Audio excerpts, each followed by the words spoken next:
auzu billahi mina sheytaani rajim bismillahi rahmaani rahim ginnaaw bi nu sante yàlla julli ci sangu-sang yi ñu ngi sant ak gërëm bu baax sunu ñaari waajur di leen ñaanal yàlla mu yokk seen fan te may leen wér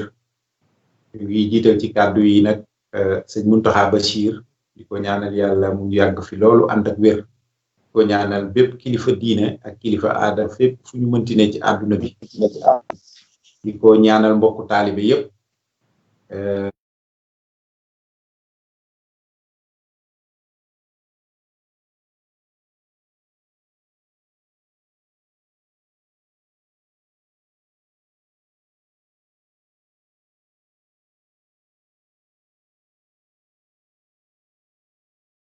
te it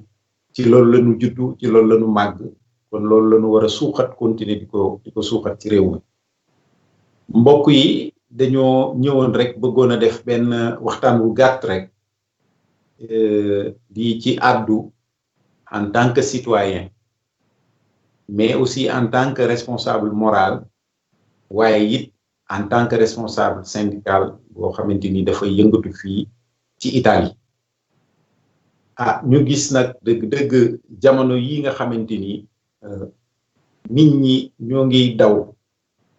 guddi ak bëccëg ci loo xamante ni ñu ngi leen di digal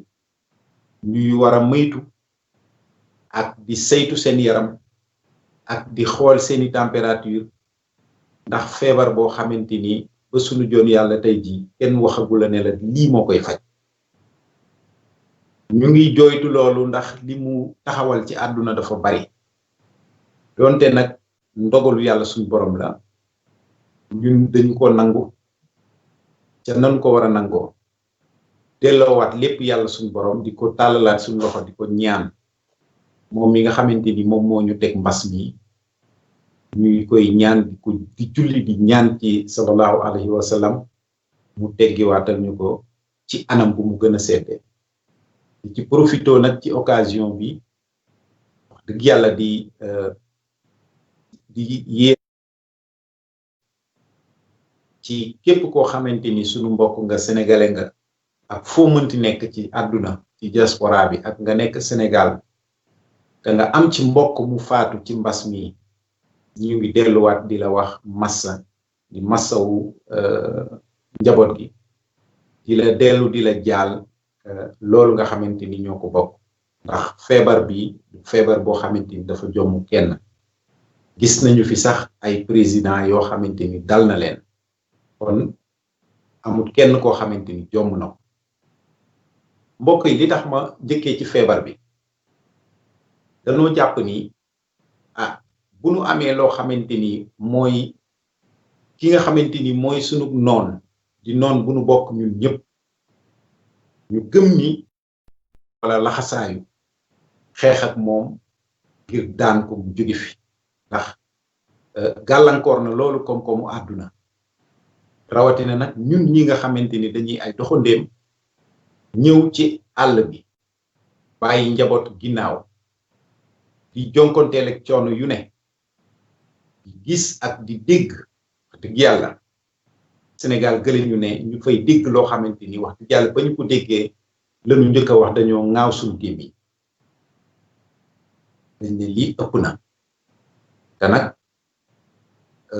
bu ñu demee ba di sentir crise d'autorité ci suñu réew kon yaakaar naa ni ñun ñi nga xamante ni ay immigré lañu te nekk ci àll bi fii bu ñu demee ba gis ay séquelles yu ni mel waruñoo bett li may wax nag waxuma non seulement li jëm ci Sénégal ndax gis nañu kilifa yi nga xamante ni ñoom la ñuy woowee kilifa ndax kilifa du ci ay wax kilifa dafay ànd ak wax ak jëf waaye du wax rek danga koy doxe di ko waxe waaye ca jëfin gi ca waxin bi gis nañu ay kilifa yoo xamante ni dañuy yëkkati baat yu ñaaw di ko teg ci seeni naataango yi nga xamante ni ñoom ñoo bokk langue gi ñu nekk ba mu dem ba amaana sax même xale yi nga xamante ni amoon nañu xalaatu sax ëllëg di am aspiration ngir yëngatu ci langue yooyu dañuy dem ba gedd ko wala ñu suur ñuy posé wu question ñun ban communauté lañu ñu delluwaat laajaat suñu bopp ñun ban ëllëg lañu am ndax boo demee ba ay kilifa di yëkkati wax ñu ñaaw yooyu di revendiquer paternité wu ni man maa ko wax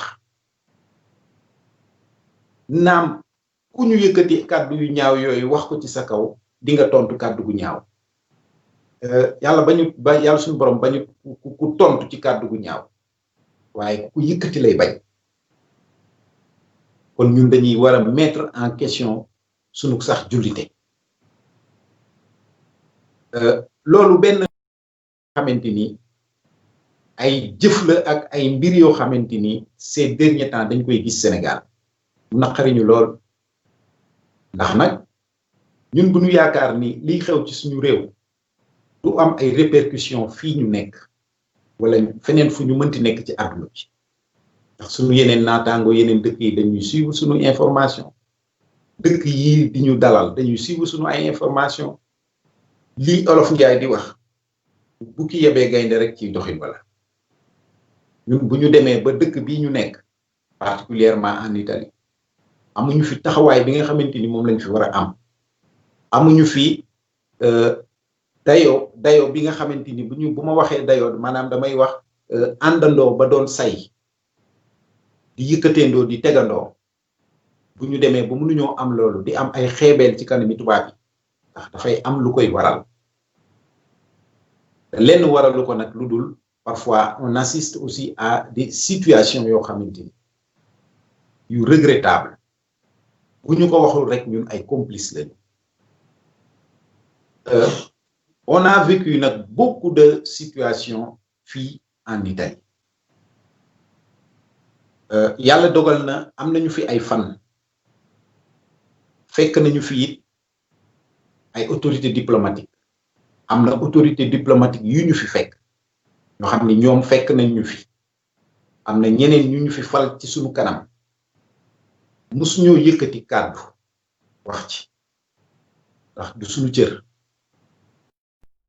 bokkuñu ci liggéey yooyu dañoo nekk ci beneen wàll wi nga xamante ni dañuy xool li nga xamante ni moom mooy yittewoo askan wi ñu di ci dox guddi ak bëccëg waaye nag bu ñu demee ba nga xamante ni yenn saa yi da ngay am yeraange yenn saa yi da ngay am gis sa mbokk tubaab bu lire information di la jam ci lii mbir moo xamante ni say autorité diplomatique ñoo koy def da ngay am lu la metti da ngay am lu la metti bu baax kon bu ñu ko waxul rek wala ñu joytu ko ñun nag duñu dugg ci détail man personnellement du dugg ci détail parce que lu ma fekkeewul sama yoon nekku ci waaye li ñu mën a wax rek mooy on a assisté à beaucoup de situations damay wax particulièrement le consulat de Milan on a assisté à beaucoup de situations juróomi weer yu nekk ñeenti weer yu nekk ñu indil la benn situation bu bees boo xamante ni ñu ngi koy coow ci journaux yi di ci wax dem nañu ba nga xamante ni même crédibilité du consulat dafa nekkoon sax en jeu li ñuy wax nag on pèse bien nos mots ñuy wax lu ñu xam la parce que tamit dañuy yëngatu ci dëkk bi xam nañu réew mi bu baax lu ñuy doxee on connaît bien les institutions ici en Italie parce que dañ ciy yëngatu waxuñu it pour ñaa sànni xeer kenn waxuñu it pour njoos kenn waxuñu pour gësam mbubu kenn waaye li ñuy yëkkati rek mooy wax li nga xamante ni ñun loolu la ñu bëgg en tant que citoyen en tant que sénégalais buy vivre fii en Italie mbokk yi ñun ñoo demandé woon le président ñu ne ko woon monsieur le président bu doon suñu sago nga wàññil ñu atu oto yi ñu mën a dugal suñu ay oto mu ne ñu waaw mbokk yi ñun ñoo demandé woon président ne ko président bu doon suñu sago ci consulat yi nga teg fi ñi xam réalité dëkk bi mu ne ñu waaw ba ñuy wax loolu yi ñun jàppoon nañ ni xëy na président dina am benn anam bi mu ko defee mais jàpp ñu woon ni dana ko def d'une façon politique waaye ñu ne amut solo li am solo mooy na doon kenn ci ñun koo xamante ni bu yaatalee liggéey bi ñëpp dinañ ci xaj bu yaatalee liggéey bi ku ko war a jàppale di nga ko jàppale waaye on a assisté à des querelles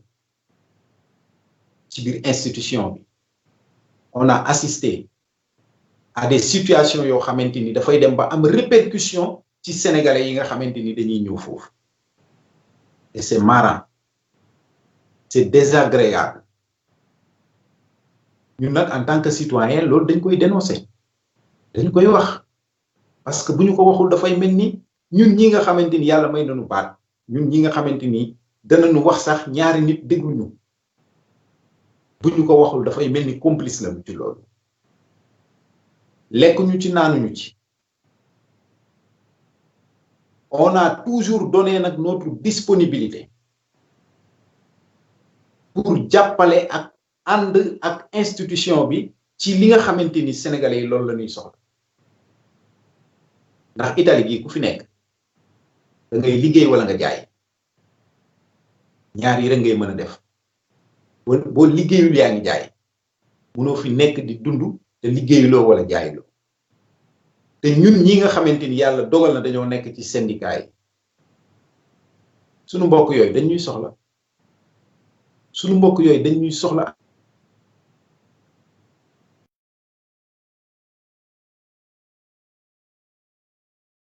yooyu dañuy soxla à la kuliya jéggalu ndax téléphone bi moom day sonné rek ba tax na jéego boobu ñu ngi koy def ñu woo ñu ci liggéey boobu ci jàppale boobu wala ñàkk ñoo woo ci liggéey boobu ci jàppale boobu jéego boobu ñun ñoo ngi koy def te tàyyiwuñu di ko def boobu ba léegi ñoo ngi ciy taxaw ndax suñu mbokku sénégalais yi fu ñu ne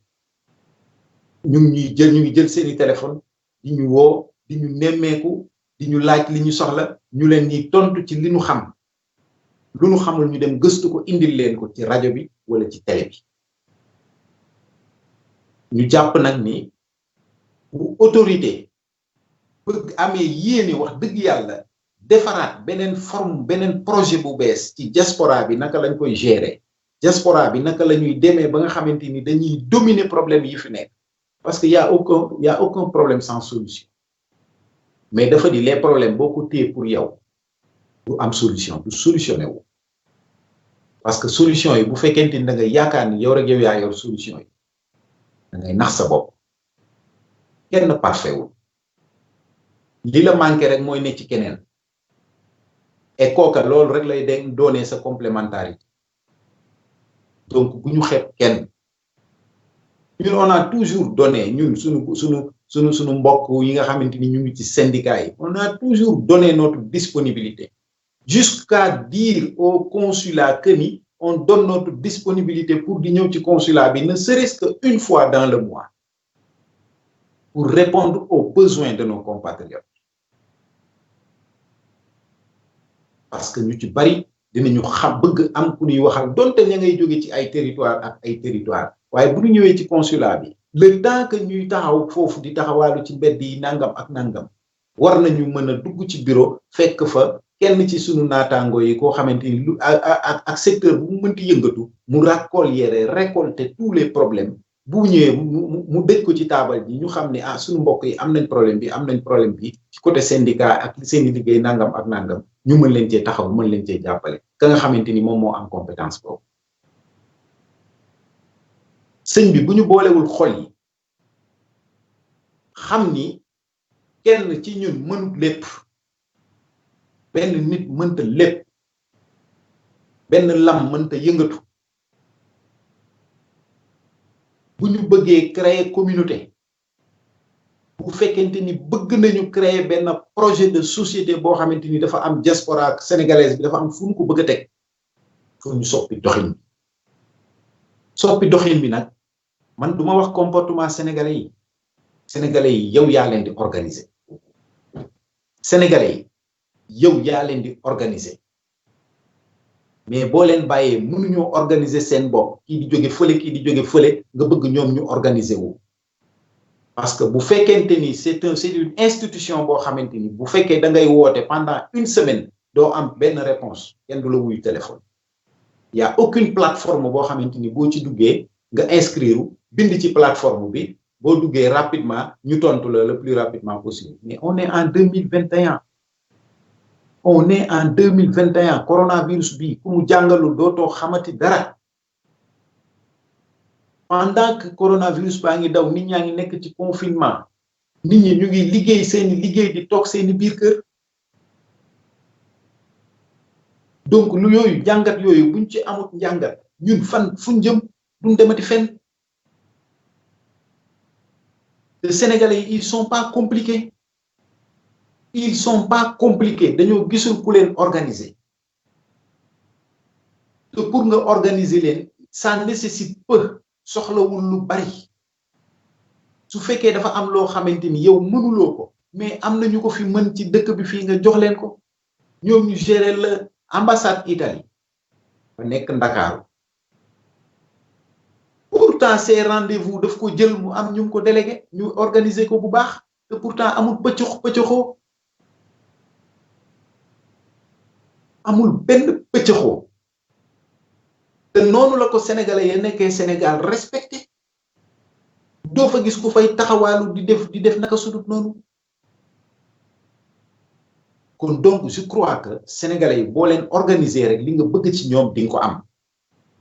mais nag munoo ñëw ci seen biir nekk ci seen biir xam jafe-jafe yi ñu nekkee xam nekkin yi ñu nekkee ba noppi nga bëgg retourner bëgg def benn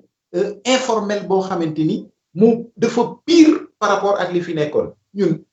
consul yi fi nekkoon on les connaît xam nañu leen lu mu bon bon teg nañu benn pierre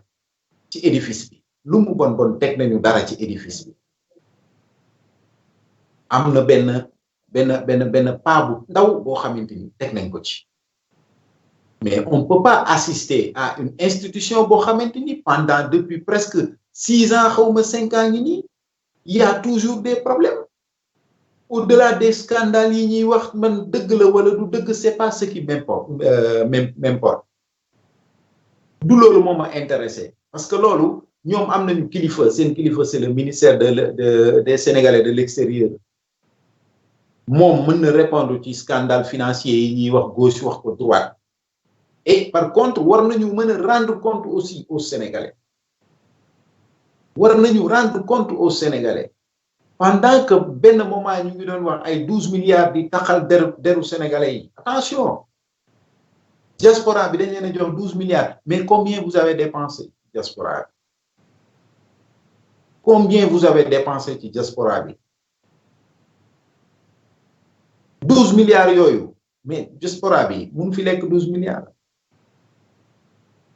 donc dafa am lu bari loo xamante ni ñun on demande rien non laajuñu on n'est pas en train de quémander laajuñu dara mais on demande juste la juste narration on demande juste d'être organisé mais ngir yàlla ñaanuñu mais ñaanuñu parce que ce consulat wala l'ambassade wala benn institution bu fi nekkee ñun ñoo tax bu ñu koy fay salaire ñun ñoo tax kooku dafa war a doon bàyyi faalu askan wi te it askan wi war nga di leen rendre compte au moins pour ñu xam wax dëgg yàlla état des lieux ak naka la demee wax soxla wuñu nga jox ñu say bilan ak say yooyu non on n'en a pas besoin mais li nga xamante ni dañ ko yëkkati ñu ne diaspora bi la par exemple mais kooku pour nous donner un compte rendu par rapport à ça on en a besoin parce que am na ñu fi nekk ñoo xamante ni yelloo woon nañu ko te kenn joxu leen ci ñooñu ils nous interpellent pour chaque fois ils nous appellent pour nous demander man de jotaguma man de kenn joxuma dara donc yooyu yëpp c'est des questions yoo xamante ni on doit les poser il faut pas que ñuy daw le débat public il faut pas que ñuy daw le débat public il faut que ñuy toog di affronter les choses parce que suñu bopp rek la ñuy wax waxuñu waxu ivoiriens yi waxuñu waxu chinois yi waxuñu waxu indiens yi waxu diaspora sénégalaise bi nekk fii en Italie moom la ñuy wax donc mbokk yi man damay def benn appel à nos autorités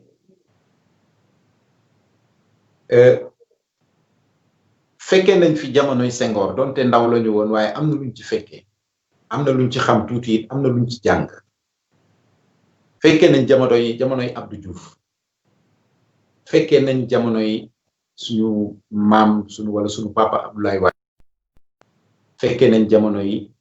président Macky Sall am na lu mu def loo xamante ni xëy na ñi mu wuutu defuñu ko woon ci diaspora bi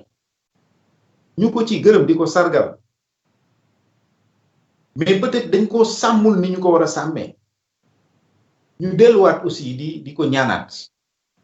delluwaat di ñaanaat président à travers son ministère des Sénégalais de l'extérieur ki nga xamante ni ñun xamuñu ko il faut le dire ñun xamuñu ko ñun les responsables yi nga xamante ni nous sommes ay responsables moraux ñoom ñoo fi nekk ñun ñi nga xamante ni ay responsables yi au niveau de nos localités ay responsables lañu ñun ñi nga xamante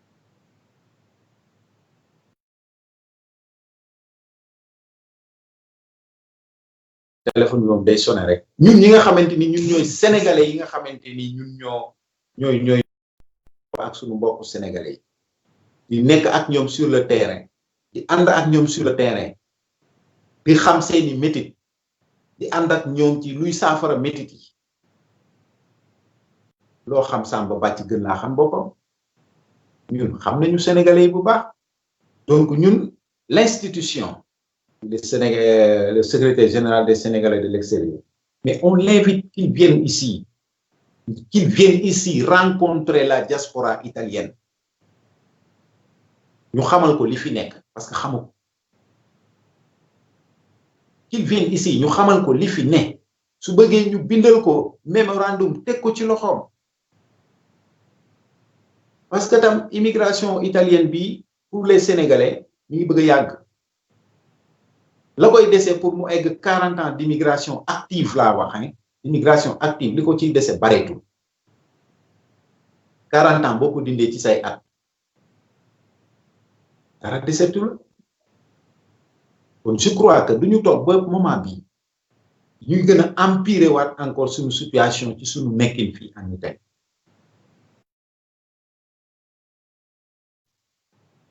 ñu toogaat ñu waxtaanaat ne serait-ce que ñu def xëccoowuñu poste xëccoowuñu polte xëccoowuñu place yàlla mi ñuy suturaal ndax la ñuy am ci ay ñaan ci sénégalais yi nga xamante ni ñu ngi lay ñaanal te xamuñu la rek doy nañu masamaan nag suñu liggéeyu bopp nga xamante ni bu weer dee ñu fay ñu waaye lii ñuy defal sénégalais yi di leen informer di leen orienter loolu dañ koy def d'une manière volontaire di ci sàkku yàlla mu defal ñu ci tawfiix rek ak nit ñi di ñu ñaanal séntuwuñ ci dara xëccoowuñu poste xëccoowuñu place que ça soit clair parce que parfois aussi boo waxee wala nga yëkkati sa baat ñu yaakaar ni dafa am looy yuutu wala dafa am looy kii intéressé wuñu li ñu intéressé notre politique c'est la diaspora ñu teg leen ci anam yu sell sëñ bi 90 91 ci la fi nave Dolce jóge woon à Bari dem Albanie wàccee suukar bi mu wàccee suukar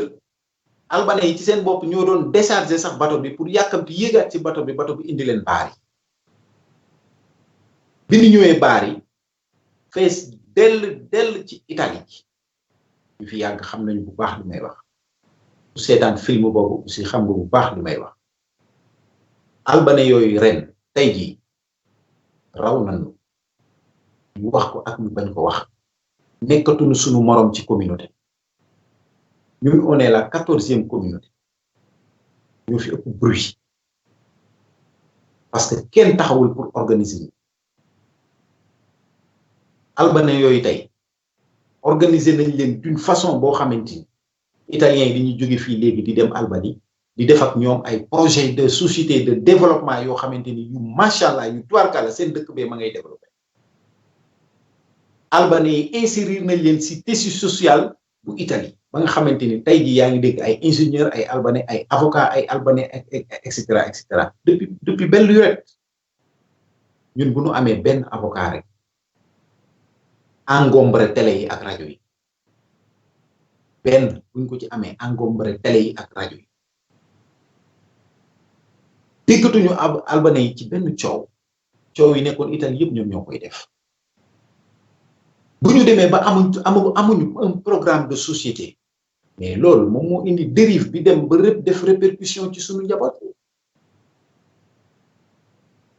parce que programme de société bi mi ngi commencé à partir de l'institution wàcc ba ci association de zone bi et ce programme de société là moom mooy dem ba dugg ci biir kër yi mais il faut pas dire que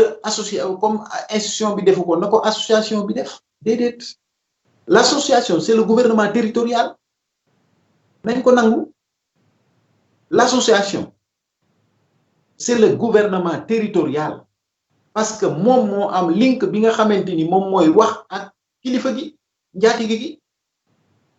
njaatige googu am na njaatige moo nekk Rome njaatige googu am na njaatige mooy le directeur sénégalais de l'extérieur njaatige googu mooy am na njaatige moom it c'est le ministre des affaires étrangères kooku it am na njaatige moom mooy le président de la république donc maillon la bu ci benn chaîne bu ndaw waddee rek day compliqué et je crois que war nañu doon ñun ñëpp ay maillons ñu créer waat beneen forme de projet de société ci diaspora bi nag yàlla dogal na am nañ ci ay xalaat maa ngi ànd ak sama naataango yi vraiment ñu ngi am ay xalaat yoo xamante ni ñu ngi koy bëgg jëmmal ngir proposer ko au moins diaspora italienne kon mbokk yi li muy ñaan président Macky Sall xamuñu lan mooy xew suba on est au courant de rien xamuñu ndax il paraît ci li ñu wax dañ ni l'autorité a été rappelée sur Dakar ak ñeneen ak ñeneen xamuñu ndax dañuy commissariat dañ fiy def commissaire fii au niveau de Milan xamuñu ndax dañuy indil keneen koo xamante ni ñun xamuñu ko buñ ñu ko indilee it président Macky Sall lam ñu digoon kon dindi na ko ndax suñu erreur la wala du suñu erreur loolu benn valutation la boo xamante ni kenn ku nekk mën nga ko def waaye li leer te leer mooy dama wax sànq rek dañuy ñaan président Macky Sall ñaanal delluwaat ñaan lu mu fi mënti indi wala lu mu fi mënti bàyyiwaat nañu jox cër sénégalais yi nañu jox cër sénégalais yi di nangu déglu sénégalais yi di nangoo waxtaan ak sénégalais yi di jël politique bi teg ko à côté parce que l'institut demeure institution bi ça reste ñun en tant que personne dañuy dem suñu yoon mais institution bi dafay des les sénégalais sont là et ils en ont besoin te bëgg nañ fi bàyyi vraiment une institution solide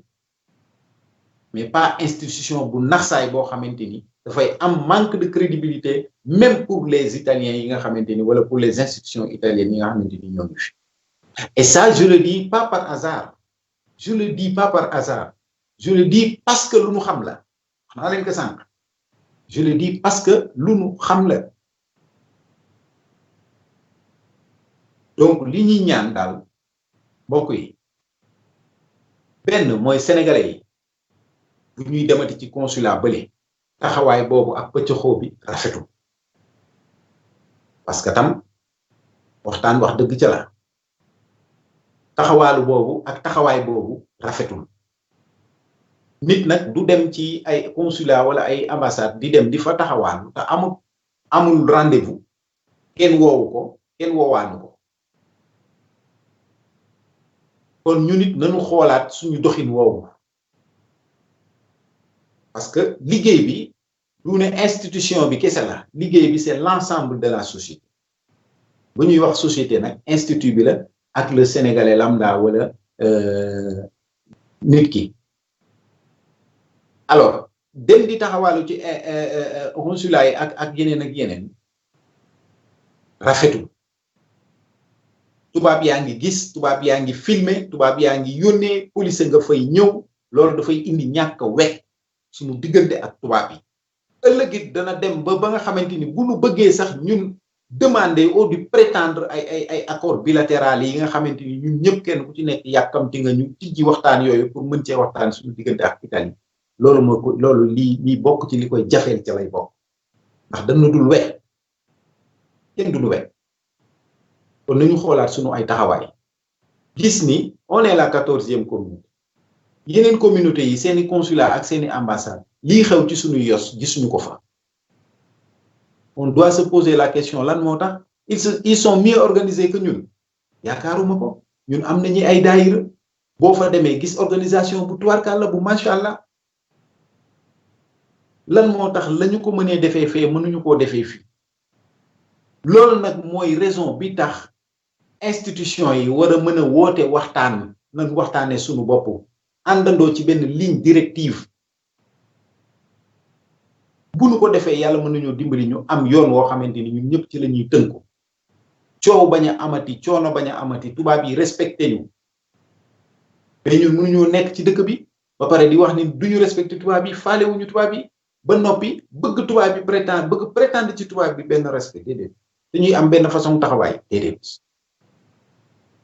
mënta nekk kon nag mbokk yi damay foofu lay gàttalee wax ji d'une part benn moment benn cri de cœur la woon beneen moment bi aussi bu ngeen dégloo waxtaan wi maanaam am na luñ ci jund ju loo xamante ni ci crise d'autorité bi nga xamante ni ñu ngi koy sentir au niveau du Sénégal ñu ñaan yàlla mu dakk et ñaanit le président mu jël ci ay mesures par rapport à ça parce que du yëfi parti déedéet dootul yëfi parti parce que un député du peuple bi moo la fa teg du parti bi peuple bi ñoo la votel nga nekk fa donc ñu gis di dégg yoo xamante ni suñu njaboot sax dañ koy dégg ñaaw seen gémmiñ ñaaw na donc on interpelle vraiment la juridiction supérieure l'autorité suprême muy le président de la République vraiment mu remédier ci loolu ndax moom mooy suñu kilifa ñun ñëpp bi ci des nag mooy ñaan suñu mbokku sénégalais yi nañu topp télé yi fi nekk ak rajo yi ndax kenn mënta fëgg buntu bu nekk nga dem fa wax nit ki waxtaan ak nit ki saafonte ak moom dem kenn mën ko waaye télé yaa ngi fi rajo yaa ngi fi bu ñu bëggee di tënk di waxtaan loo xamante ni daf ñuy jëmale ëllëg nañuy topp rajo yi ak télé yi bu boobaa yàlla mën nañoo dimbali ci biiri waxtaan mën nañoo dem ba tënk loo xamante ni danañ ko mën a teg ci loxo autorité bi kon nag mbokk yi damay gàttal foofu di jéggaluwaat bu baax ci kàddu yi bu dee kàddu yi diis na bu ilaa ma wax ci lu tegginewul sama ñàkk ak matadi rek la waaye lépp lu ci jub rek yàlla suñu borom la ñuy profité nag ci occasion bi vraiment di sargal ñëpp di nuyu ñëpp di ziar ñëpp di baalu ak ñëpp di baal ñëpp ak di siyaar ak màggal bu baax sama sëriñ Saliou Mbacke Darou Salaam di ko ndokkeel ci bis bu màgg yàlla mu sàmm ko sàmm njabootam te yàlla defal ko gudd fan defal ko tawféex may ko wér ak wérale may ko fekkee taal kon mbokk yi fii la ñuy gàttal incha allah ba beneen yoon ci kàttanu yàlla jërëjëf.